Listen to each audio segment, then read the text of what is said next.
What that music rumbling in my eardrum?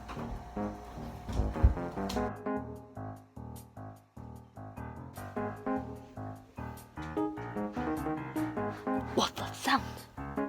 Still in my eardrums. I have to find this shit out. Hey guys, for this vlog, we are going to town and we're going to do something awesome. We are going to go on water ski, so I will see you later today. We are on our way to our dock. And now, we're at the dock. Wait a minute. Oh, what's that sound? I have to find this fucking shit out. Holy shit, I'm getting so fucking irritated with sound. I can't believe it. I have to find it out. Sound. Fuck. Is it in this boat here? I wonder.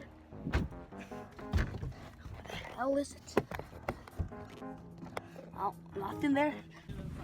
Ja, det er sånn her at det er det siste. Ja, sant.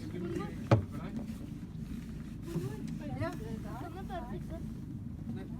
Ja, du har jo noe å holde deg fast i. Nei, det var flott dere hadde tatt det gulvet, altså. Jeg har det ikke fint.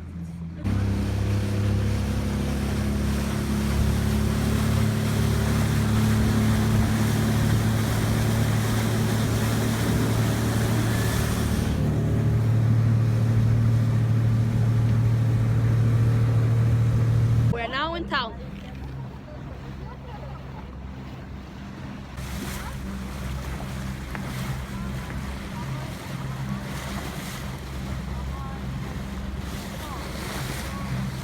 Now we're in town with our classy walks, and I will be back to you when we have done some things.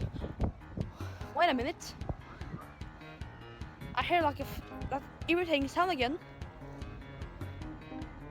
I have to find this out. I'll see you then. God damn, I'm gonna find this out.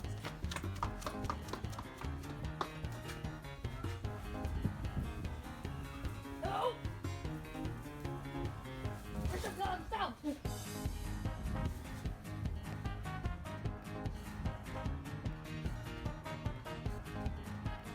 God damn, I can't find that sound. Where is it? Fucking...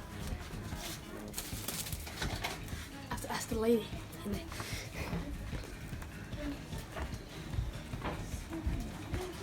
Hi. Excuse me. Do you know where the sound is out here in my ear? The sound in your ear? Yes.